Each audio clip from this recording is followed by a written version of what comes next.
करेंगे बाजार में आज हुए कारोबार के साथ, जहां पर लगातार चौथे दिन आज हमने गिरावट का आलम देखा। शुरुआत हरे निशान से हुई, लेकिन आखिरी घंटे में हमने देखा कि बाजार कमजोरी की चपेट में आ गया। सेंसेक्स ऊपरी स्तरों से करीब 350 पॉइंट्स फिसलकर बंद हुआ है। निफ्टी की बात करें तो यहाँ भी गिरावट थमने का नाम नहीं ले रही है। 10,800 के नीचे ये जाता हुआ हमने देखा है, वहीं क्लोजिंग भी हुई है उसी के नीचे। निफ्टी आज दिन के उच्चतम स्तर से करीब 100 अंक कमजोर होकर बंद हुआ है। बैंक शेयर की बात करें तो आज यहाँ हमने बिकवाली होते हुए देखी है। बैंक निफ्टी 125 अंक टूटा है। आज सरकारी बैंकों और ऑटो शेयरों में सबसे ज्यादा दबाव देखने को मिला है। आईटी और रियल्टी छोड़ सभी सेक्टर्स में आज बिकवाली का ही रुझान रहा है। लेकिन ये तो बात हुई है आज के कारोबार की। कल किस तरह का एक्शन रह सकता है बाजार में, विस्तार से समझते हैं। हमारे सहयोगी वरुण दुबे हमारे साथ जुड़ गए हैं। वरुण, कल बाजार की नज़र कहाँ कहाँ होगी, क्या ट्रिगर्स है, बताएं। देखिए, कल जिन इम्पॉर्टेंट इवेंट्स पे आपको नज़र रखनी है उसमें सबसे पहले तो नतीजे हैं, क्योंकि कल ऑलमोस्ट नतीजों का जो सीज़न है वो ख़त्म हो जाएगा। 900 से ज़्यादा कंपनियां अपने नतीजे घोषित करने वाली है। इसमें निफ्टी की एक कंपनी है ONGC। इसके अलावा काफ़ी सारी मिड कैप कंपनीज़ है, जैसे कि अशोक लेलैंड है, जेट एयरवेज है, वो अपने नतीजे घोषित करेंगे। वही ग्लेनमार्क फार्मा अपने नतीजे घोषित करेगा, वोल्टास अपने नतीजे घोषित करेगा। तो ये वो मिड कैप कंपनीज़ है जो अपने नतीजे घोषित करने वाली है, तो इनको अपने रडार पर रखें। वही काफ़ी सारी कंपनीज़ है जिनकी बोर्ड की बैठक है फंड रेजिंग के लिए, जिसमें JK टायर है, Reliance Home Finance, Texmo pipe जैसे कंपनीज़ है, इनको अपने रडार पर रखें। कल WPI का आंकड़ा भी आने वाला है, तो ये सबकी इसी पे भी नज़र होगी, CPI और IIP के आंकड़ों के बाद। वही मुथूट फाइनेंस, इस कंपनी का कल जो NCD है 750 करोड़ का, वो खुलने वाला है और 14 मार्च को ये बंद हो जाएगा, तो इस स्टॉक पे भी नज़र रखें। वहीं देखिए, जो भारत 22 ETF है उसका एडिशनल फंड ऑफर जो है वो कल खुलने वाला है और कल ही बंद होने वाला है, तो इस ऑफर पे भी आपकी नज़र होनी चाहिए। तो ये तो कुछ डोमेस्टिक इवेंट्स थे, लेकिन इसके अलावा कुछ इंटरनेशनल इवेंट्स भी है जिस पे आपको नज़र रखनी होगी। US और UK का इन्फ्लेशन के नंबर्स आने वाले हैं, तो वहाँ आपकी नज़र होनी चाहिए। इसके अलावा कल सुबह देखिए चाइना के इंपोर्ट एक्सपोर्ट के डेटा आने वाले हैं और जापान का Q4 का GDP आने वाला है। तो ये तो ये कुछ इंटरनेशनल इवेंट्स है जिसको आप अपने रडार पे रखें। इसके अलावा घरेलू मैंने जैसे कि बताया सबसे इंपॉर्टेंट, तो कल रिजल्ट सीजन का अंत हो जाएगा और ONGC अपने नतीजे घोषित करने वाला है, तो ये स्टॉक आपके रडार पे होना चाहिए। ऑलराइट वरुण, आप हमारे साथ बने रहें, आगे आपसे और भी जानकारी हमें लेनी है। लेकिन कल बाजार में आपकी रणनीति क्या होनी चाहिए, इसको हम आज ही समझते हैं। हमारे साथ मार्केट एक्सपर्ट सुदीप बंदोपाध्याय भी जुड़ गए हैं। गुड इवनिंग सुदीप जी, स्वागत है आपका शो पर। और बाजार में गिरावट थमती हुई नहीं दिखाई दे रही है, असमंजस की स्थिति लगातार बनी हुई है। लेकिन अहम ट्रिगर्स कल के कारोबार के लिहाज से अगर मैं कहूँ, नतीजे भी हैं, ग्लोबल ट्रिगर्स भी हैं, इंपॉर्टेंट लेवल्स आपके लिए अब क्या होंगे? क्या आपको लगता है कि जो आमतौर पर हम 10,700 या 10,650 के लेवल्स की बात कर रहे हैं लोअर लेवल पर, बाजार उसको भी तोड़ सकता है, उसके भी नीचे जा सकता है? जी देखिए कविता जी, सबसे बड़ी बात यहाँ पे ये है कि बाजार में ऐसा कोई पॉजिटिव ट्रिगर दिख नहीं रहा है, और ये पॉजिटिव ट्रिगर नहीं है, इसीलिए मार्केट ड्रिफ्ट कर रहा है। थोड़े बहुत ग्लोबल नेगेटिव फैक्टर्स और डोमेस्टिक नेगेटिव फैक्टर्स और कुछ नतीजे मार्केट के जो एक्सपेक्टेशन है उसके कंपैरिजन में थोड़े खराब आ रहे हैं। ये सब मिला के मार्केट में एक ऐसा माहौल है कि market generally is drifting downwards. हम लोगों को ये नहीं लगता है कि मार्केट बहुत नीचे गिरेगा, क्योंकि ऐसा कोई बहुत बड़ा सेलिंग आने की भी संभावना नहीं है। ऑन द अदर हैंड ऐसा कोई पॉजिटिव ट्रिगर भी नहीं है जो कि मार्केट को बहुत जल्द ऊपर लेके जाएगा। तो हम लोगों को लगता है कि यही रेंज में मार्केट घूमता रहेगा। हाँ, ये बात सही है कि पिछले 3-4 दिन से मार्केट गिर रहा है, कहीं हम लोग देख भी सकते हैं कि थोड़ा बहुत गिरावट बंद हो जाएगा, पर ऐसा नहीं है कि मार्केट ऊपर जाएगा ज़्यादा या बहुत ज़्यादा नीचे जाएगा। यही जो रेंज में मार्केट पिछले 10-15 दिन से घूम रहा है, इसी रेंज में रहने की संभावना रहेगी। ऑलराइट सुदीप जी, लेकिन कल पहली बार हम निफ्टी ऑप्शंस की एक्सपायरी भी होते हुए देखेंगे। क्या लगता है बाजार इसको लेकर कितना वॉलेटाइल रह सकता है? बहुत वोलेटाइल रह सकता है, क्योंकि देखिए जब भी कोई नया स्ट्रक्चर या नया कोई इंस्ट्रूमेंट मार्केट में आता है, उसका एक्सपायरी के टाइम में अनएक्सपेक्टेड वोलेटिलिटी देखने को मिलता है। तो हम लोग भी यही एक्सपेक्ट कर रहे हैं पर इसमें जो निवेशक हैं उनको घबराने की कोई चिंता करने की कोई ज़रूरी नहीं है, क्योंकि ये एक temporary option expiry related spike या डाउनवर्ड मूवमेंट हो सकता है, पर ये कोई लॉन्ग टर्म इम्पैक्ट या मीडियम टर्म टर्म इम्पैक्ट भी इसका नहीं रहेगा, ये कल के दिन के लिए ही रेलेवेंट रहेगा। ऑलराइट, आगे बढ़ते हैं। बाजार आज बंद होने के बाद भी कई नतीजे आए हैं, लेकिन कल के लिहाज से अहम इवेंट सुदीप जी, भारत 22 ETF का AFO यानी एडिशनल फंड ऑफर कल से खुलेगा और इशू के जरिए लगभग 3500 करोड़ रुपए जुटाने की योजना भी है। भारत 22 ETF के इशू में 5% का डिस्काउंट भी दिया जा रहा है। आपको बता दें कि सरकार ने अब तक भारत 22 ETF से 22,900 करोड़ रुपए जुटा लिए हैं, लेकिन रिटेल निवेशकों को आप क्या सलाह देंगे सुदीप जी, क्या इसमें लगाने चाहिए पैसे? जी बिल्कुल लगाने चाहिए। हम लोग को ये लगता है कि मार्केट में अभी जिस लेवल पे शेयर्स मिल रहे हैं वो लेवल पे अगला कुछ साल के अंदर अच्छा खासा रिटर्न इस पे मिलने की संभावना रहेगी। पर ध्यान यहाँ पे इस बात पे रखना पड़ेगा कि जिनका नज़रिया 1 साल प्लस है वही इसमें निवेश करे और इसमें निवेश करके आपको अच्छा रिटर्न मिलेगा। जो कंपोनेंट्स ऑफ ये इंस्ट्रूमेंट के जो कंपोनेंट्स हैं, जो शेयर्स हैं, वो सारे दिग्गज शेयर्स हैं और वहाँ पे मोस्ट ऑफ द काउंटर्स पे हम लोग बुलिश हैं और लंबी अवधि के निवेशक के लिए बहुत अच्छा होगा इसमें निवेश करना। जैसे आपने जिक्र किया है 5% डिस्काउंट में भी रिटेल निवेशक को मिल रहा है कंपेयर टू मार्केट, और ये एक अच्छा मौका है रिटेल निवेशक को मार्केट में एंट्री लेने का इस इंस्ट्रूमेंट के जरिए। ऑलराइट, और आज बाजार बंद होने के बाद कुछ नतीजे भी आए हैं और इस कड़ी में सबसे पहले हम पेश करेंगे एनबीसीसी के तिमाही नतीजे और कंपनी का कंसोलिडेटेड मुनाफा अगर हम कहें सुदीप जी 7% बढ़कर 86.8 करोड़ रुपए पर रहा है। वहीं अगर हम आय की बात करें 29% के उछाल के साथ लगभग 2,439 करोड़ पे ये आंकड़ा आया है। हम लगभग 29% का इजाफा आय में हमने होता हुआ देखा है। तो जो फर्स्ट सेट ऑफ नंबर्स हमारे पास हैं, क्या लगता है नतीजे कैसे रहे हैं? जी पॉजिटिव है। हम लोग इस काउंटर पे पॉजिटिव थे पिछले करीब 6 महीने से। लगता है कि इस कंपनी का आने वाले दिनों में भी प्रदर्शन बहुत ही अच्छा रहेगा। देखिए सरकार के तरफ से बहुत सारे construction projects, building and other construction projects लिए जा रहे हैं और जहां पे एनबीसीसी एक बहुत ही इम्पॉर्टेंट रोल प्ले कर रहा है। बहुत सारे अच्छे कॉन्ट्रैक्ट्स इनको मिल रहे हैं और कुछ ऐसे भी कॉन्ट्रैक्ट्स मिल रहे हैं जो पहले प्राइवेट बिल्डर्स के पास जाते थे। तो माहौल जो है इसमें एनबीसीसी का नतीजे और भी अच्छे होने की संभावना है। जो ऑपरेटिंग पैरामीटर्स हैं वो भी अच्छे हो रहे हैं। टॉप लाइन का ग्रोथ तो देखने को ही मिल रहा है सबको और जो मार्जिन है उसका में भी थोड़ा तो एक्सपेंशन हो रहा है। आने वाले दिनों में नतीजा और भी अच्छा होने की संभावना है। तो निवेशक अगर लंबी अवधि के लिए सोच रहे हैं तो जरूर करंट लेवल पे भी एनबीसीसी में निवेश कर सकते हैं। क्या टारगेट्स के लिए आप निवेश या करने की या निवेशित रहने की सलाह देंगे? देखिए करंट लेवल से करीब 20% अपसाइड हम लोग एनबीसीसी में देख रहे हैं 1 साल का नजरिया से। ऑलराइट, गोदरेज इंडस्ट्रीज के भी रिजल्ट्स आए हैं। मुनाफा 35 करोड़ से बढ़कर 77 करोड़ पे पहुंच गया है। आय 2100 करोड़ से बढ़कर 2474 करोड़ पे पहुंच गई है।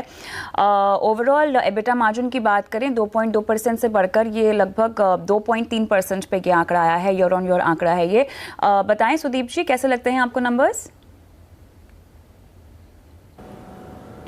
देखिए नंबर अच्छे हैं पर इसमें एक चीज़ ध्यान में रखना पड़ेगा कि गोदरेज कंज्यूमर के नतीजे ठीक ठाक नहीं थे। जो क्वार्टर के नतीजे उन्होंने निकाले थे और ये होल्डिंग कंपनी जैसा है जिसमें इसका गोदरेज कंज्यूमर, गोदरेज प्रॉपर्टीज़ और भी सारे जो अनलिस्टेड कुछ कंपनीज़ हैं ग्रुप के, गोदरेज एग्रोवेट, सारे नतीजे का रिफ्लेक्शन इसमें देखने को मिलता है क्योंकि होल्डिंग कंपनी है।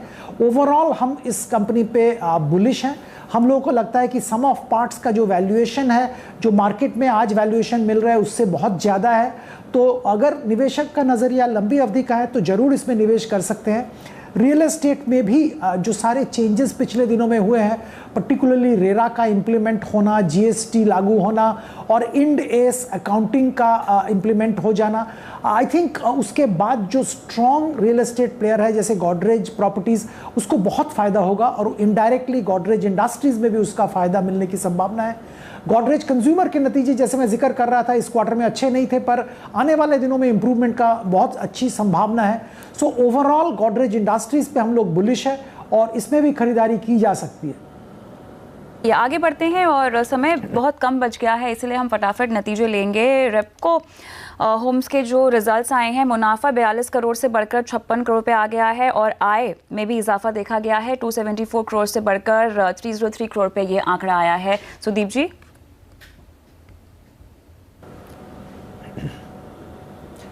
होम फाइनेंस कंपनी दबाव में थे पिछले क्वार्टर में और इसके कारण बहुत सारे होम फाइनेंस कंपनीज के नतीजे ज़्यादा ठीक नहीं रहे।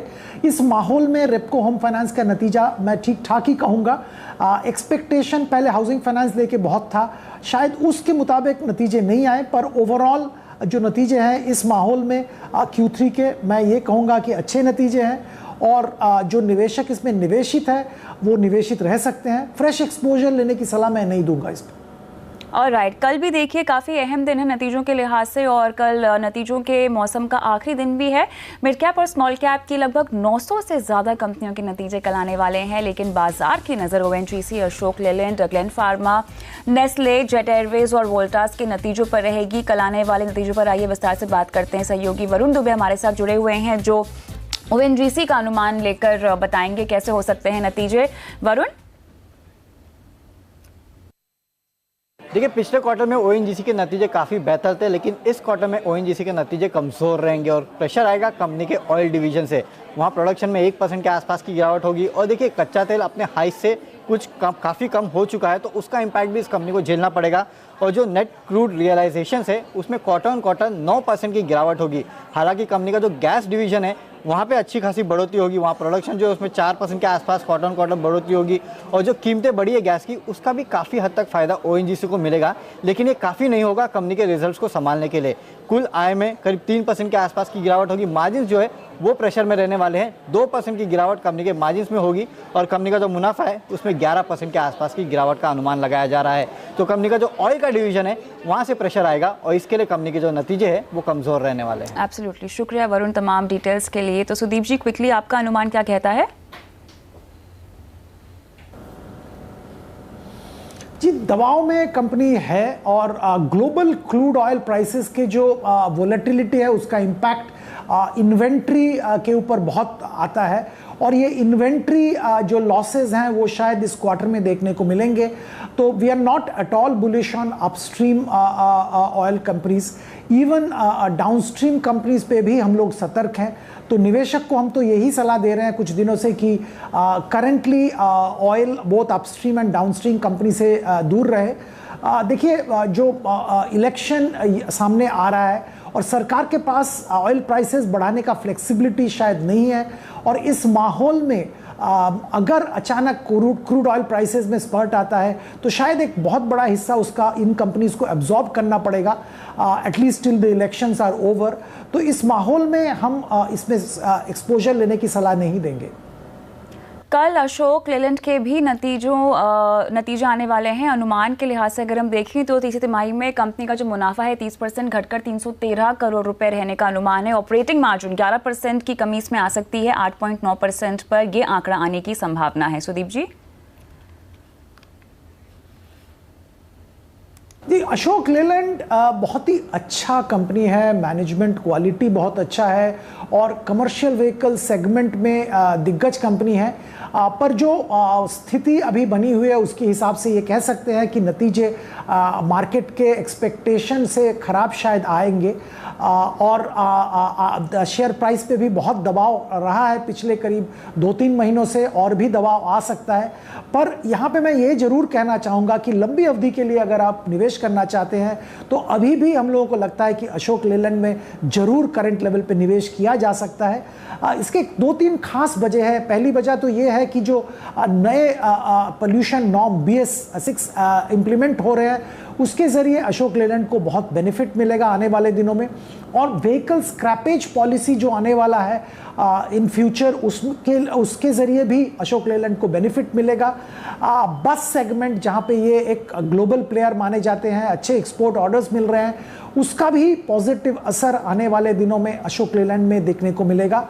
हाँ, मैनेजमेंट चेंज हो रहा है और इसके कारण थोड़ा नर्वसनेस है, पर ओवरऑल लंबी अवधि के लिए जरूर अशोक लेलैंड में करंट लेवल पे निवेश कर सकते हैं। शायद नतीजे के बाद शेयर प्राइस में और भी गिरावट आए and that may be a great opportunity to buy into this company. चलिए, लंबी अवधि के लिहाज से आप इसमें निवेशित अगर हैं तो रहने की ही सलाह दी जा रही है। लेकिन जानकार निफ्टी स्ट्रैटेजीज क्या लेकर आए हैं आपको बता देते हैं। सबसे पहले दानेश्वर पदवल की रणनीति पेश करेंगे, जो खरीदारी की सलाह दे रहे हैं। 10,700 का स्टॉप लॉस है, 10,930 का टारगेट रेकमेंड कर रहे हैं। अनुज दीक्षित बिकवाली की सलाह लेकर आए हैं और 10,830 का स्टॉप लॉस है, 10,680 के टारगेट के साथ। हिबिन कपाड़िया की रणनीति यहां खरीदारी की है, 10,730 का स्टॉप लॉस है, 10,850 के टारगेट के साथ। अगर हम टेक्निकल चार्ट्स पर देखें तो वोल्टास में बिकवाली की सलाह दे रहे हैं रुचित जैन, 519 का स्टॉप लॉस है, 490 के टारगेट के साथ। डेरिवेटिव्स में आज जय ठक्कर बिकवाली की सलाह लेकर आए हैं। चेन्नई पेट्रो में 205 का टारगेट है, 216 के स्टॉप लॉस पर। लेकिन अब रुख हो गया करते हैं आज की वैल्यू पिक की ओर।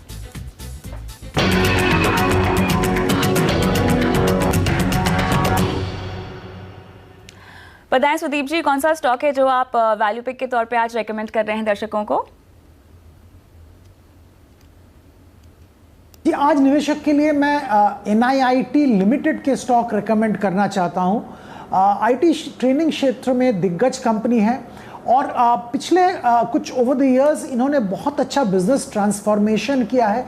एक रिटेल सेंट्रिक ट्रेनिंग बिजनेस से ये export oriented asset light training outsourcing business बन गए हैं और बहुत अच्छा एक्सपोर्ट रेवेन्यू NIIT में है।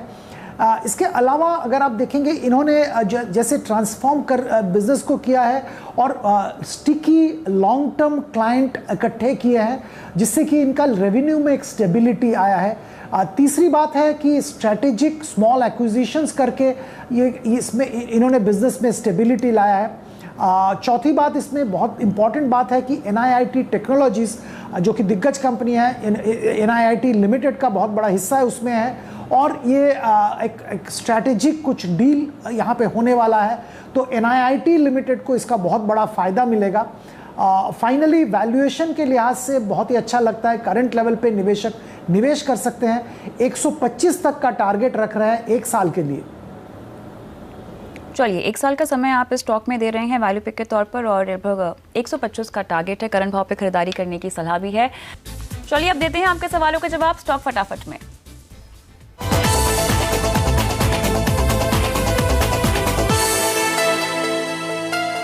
ऑलराइट, भोपाल से प्रशांत का सवाल सुदीप जी एनसीसी पर है और 80 रुपये 50 पैसे पे इन्होंने खरीदारी कर रखी है। इनका नज़रिया हमें नहीं पता है, लेकिन कितना लंबा और रुकने की सलाह देंगे आप इन्हें अगर ये एक निवेशक हैं तो? जी, निवेशक है, अगर 1 साल तक रुक सकते हैं तो रुके रहिए, पर अगर शॉर्ट टर्म के लिए खरीदा है तो प्रॉफिट बुक करके निकल जाइए। बहुत मार्केट वोलेटाइल है और ऐसा कुछ बहुत बड़ा पॉजिटिव ट्रिगर नहीं है कि इमीडिएटली ऊपर जाएगा। ऑलराइट, तो अगर रुकना है तो आपको 1 साल का समय कम से कम इसमें देना होगा। वैसे भी आप मुनाफे में हैं तो निकलने की गुंजाइश तो है ही। मुंबई से निर्भय कुमार का सवाल IOL केमिकल्स पे है और 220 की इनकी बाइंग प्राइस है।